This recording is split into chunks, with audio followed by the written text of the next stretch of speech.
Hello everyone, welcome to the channel 5Flix. I am Rohan Kumar, an alumnus of IIT Kanpur. So today in this video, I will take up a problem of thermodynamics whose wording suggests in the given PV diagram of n mole of an ideal gas is shown, then find out the coordinate in terms of V, P in the process AB where temperature is maximum.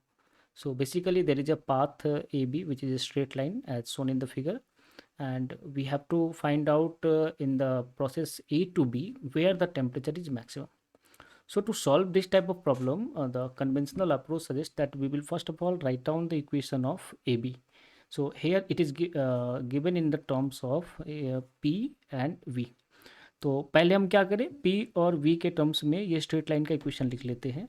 Straight line का equation अगर हम लिखेंगे तो y equal to mx plus c के terms में अगर हम लिखें तो ये क्या होगा, है ना, P equal to m v plus c. तो हम पहले स्लोप का पता करेंगे. तो this height is p naught and this is v naught. तो यहाँ पे ये जो थीटा आ रहा है, तो यहाँ पे अगर हम स्लोप लिखें तो एम का वैल्यू जो आ जाएगा that is equal to minus of P naught upon we naught. Okay. तो फर्दर अब अगर हम इसको लिखते हैं ये वैल्यू को, तो p equal to we can write that is equal to minus of P naught we plus C. Okay. तो अब ये पॉइंट जो है that this point is what that is V naught comma two P naught. This is also lying on this straight line. So when I will put this value that is two P naught equal to minus of P naught upon we naught into we not plus सी. सो यहाँ से ये solve करके सी का value जो है, हमें सी का जो वैल्यू आ जाएगा, this C value will be equal to how much, that is equal to three P naught. Okay. तो ये वैल्यू हमें थ्री पी नॉट आ गया. तो जो स्ट्रेट लाइन का इक्वेशन है इसको अगर हम रीअरेंज करके लिखे तो ये आ रहा है p equal to minus of P naught V naught into V plus of three P naught. Okay. और एक इक्वेशन हमें पता होता है that this is an ideal gas, so we can write P V equal to N R T any day. Okay, so basically there are two equations. So we have to in this question find out the maximum temperature. So what will be my strategy? My strategy will be to arrange these terms, है ना, arrange these terms such that there will be something which is the function of temperature.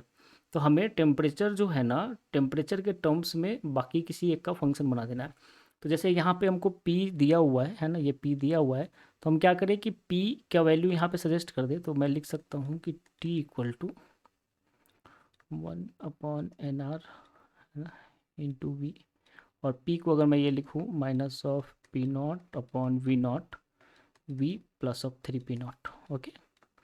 तो we can write this temperature will be equal to one upon n r into minus of P naught v square plus of three P naught v. Okay. This thing we can write, है ना. तो अब मुझे क्या करना है, यहाँ पे हमें मैक्सिमम टेम्परेचर की वैल्यू निकालनी है. तो अब ये मेरा फंक्शन जो है वो क्या है, वॉल्यूम के टर्म्स में आ गया है. तो हम क्या करें यहाँ पे, है ना, यहाँ पे ये करते हैं that is D T by D V कर देते हैं. ओके. तो D T by D V equal to zero because this is forming a quadratic equation. तो यहाँ पे अब ये क्वाड्रेटिक इक्वेशन का ये टर्म देख रहे हैं दैट इज़ ए नेगेटिव आ रहा है. तो यहाँ से हम क्लियरली कह सकते हैं कि यहाँ पे जो आने वाला टर्म होगा D T by D V जो इक्वल टू जीरो करेंगे, उससे क्या होगा, हमारा ये मैक्सिमा आएगा. ठीक है. तो जो टेम्परेचर का वैल्यू है इसको डिफ्रेंशिएट कर देते हैं. तो यहाँ पर डिफ्रेंशिएट करोगे तो क्या होगा, minus of two P naught v. तो D T by D v को हम लिख सकते हैं वन अपॉन एन आर, इसको एज इट इज रखते हैं, and this will be equal to minus of two P naught we plus of three P naught. Okay. तो this should be equal to zero. तो यहाँ से अब हम ये कंक्लूड कर सकते हैं कि यहाँ से हमें v का जो वैल्यू आ रहा है, that is coming out to be three we naught by two. Okay. अब ये value three we naught by two आ रहा है. तो अगर हम इसको स्ट्रेट लाइन के क्वेश्चन में पुट करें, जो कि स्ट्रेट लाइन का क्वेश्चन क्या था, that is p equal to minus of P naught we plus of three P naught. तो अगर मैं v का ये वैल्यू डालता हूँ तो इसको सॉल्व करने पे p इक्वल टू जो आ रहा है that is three P not by to. ठीक है. तो फाइनल आंसर अगर हम इसका रिपोर्ट करें, चूँकि हमें v कॉमा पी के टर्म्स में पूछा है, तो इसका फाइनल आंसर जो होगा that is three we naught by two comma 3p0/2. Okay, so this is the coordinate of that. लेकिन अब चलिए हम इसका एक अलग मेथड डिस्कस करते हैं, और उस मेथड को सबसे पहले समझते हैं कि बहुत सारे, जैसे ये आइसोथर्मल प्रोसेस है, तो आइसोथर्मल प्रोसेस जो होता है उसके इक्वेशंस को हम लोग इस तरह से लिखते हैं, that is PV equal to constant, है ना. देखिए, तो मतलब बेसिकली टेम्परेचर अगर कांस्टेंट है तो हम इसको एक्सप्रेस कर सकते हैं इस तरह से, PV इक्वल टू कांस्टेंट है. ठीक है, तो PV इक्वल टू कांस्टेंट हम इसको जब लिखेंगे तो इसका जब प्लॉट करेंगे P वर्सेस B का अगर हम ग्राफ, तो वो मेरा कैसा आएगा, ऐसा रेक्टेंगुलर हाइपरबोला आएगा, है ना.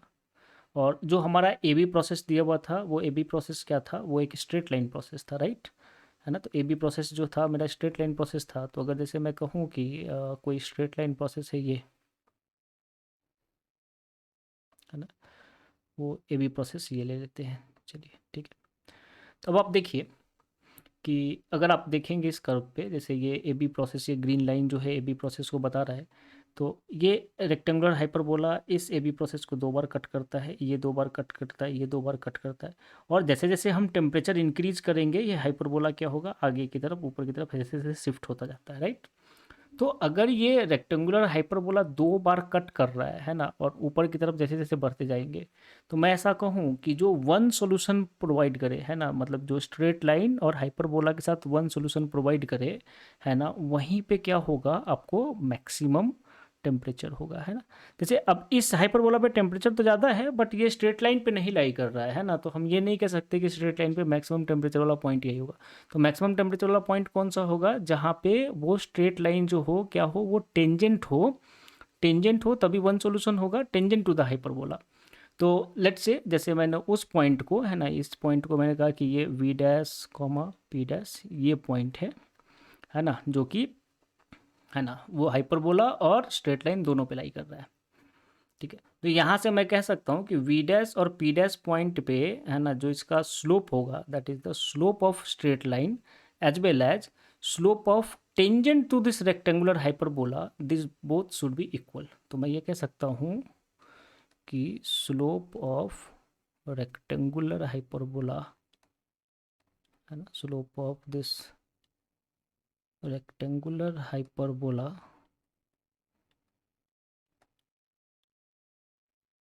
at point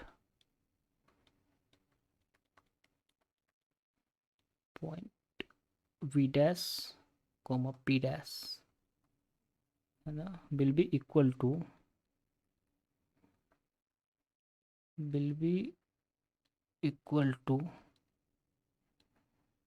slope of straight line AB. ठीक है, तो AB स्ट्रेट लाइन के स्लोप के बराबर होगा. ठीक है, ऐसा हम कह सकते हैं. ठीक है, जब ऐसा कह सकते हैं तो हम इसको अब फर्दर एक्सटेंड कर सकते हैं, है ना, इस बात को, कि जो स्ट्रेट लाइन का हमारा स्लोप था वो क्या था, minus of P0 upon V0. ठीक है, ये हमारा स्ट्रेट लाइन का स्लोप है. ठीक है, और जो हमारा इस रेक्टेंगुलर हाइपरबोला का स्लोप आएगा, तो रेक्टेंगुलर हाइपरबोला का स्लोप अगर हम लिखे तो dp/dv, है ना, this will come out to be minus of p/v. और ये वैल्यू अगर हम डालें वहाँ पे, है ना, दैट इज़ v डैश और p डैश, तो ये वैल्यू आ जाएगा, that is equal to minus of p dash upon v dash. तो यहाँ से मैं ये कह सकता हूँ कि p डैश इक्वल टू क्या हो जाएगा, that is p0 v0 into v dash. ये हो गया. ठीक है, तो अब ये रिलेशन मेरे पास आया है. ठीक है, और ये हम कह सकते हैं कि दैट जो हमारा स्ट्रेट लाइन का इक्वेशन था, पहले स्ट्रेट लाइन का जो इक्वेशन हमने लिखा था वो क्या था, p equal to minus of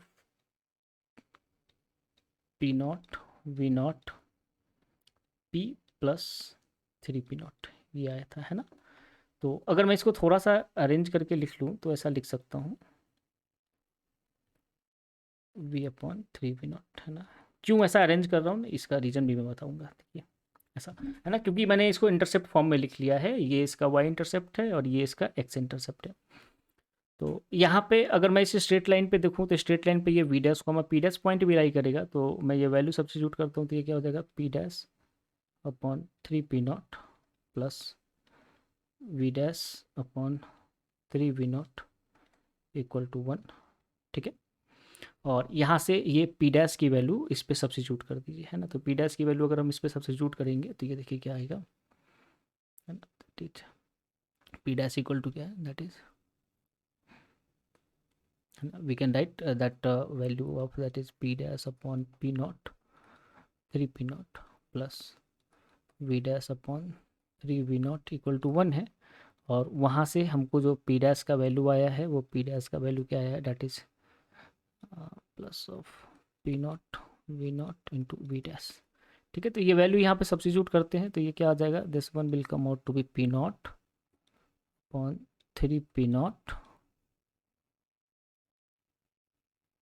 into v dash upon v naught plus v dash upon 3 v naught equal to 1. So from here this p naught will cancel out, so 2 v dash upon 3 v naught equal to 1. So you will get the value v dash equal to 3 v naught by 2, and when you will substitute this value, है ना, this substitute this value into this one, तो यहाँ से आपको फिर P dash का जो value आ जाएगा वो पी डैश का वैल्यू कितना आ जाएगा, 3p0/2, ठीक है।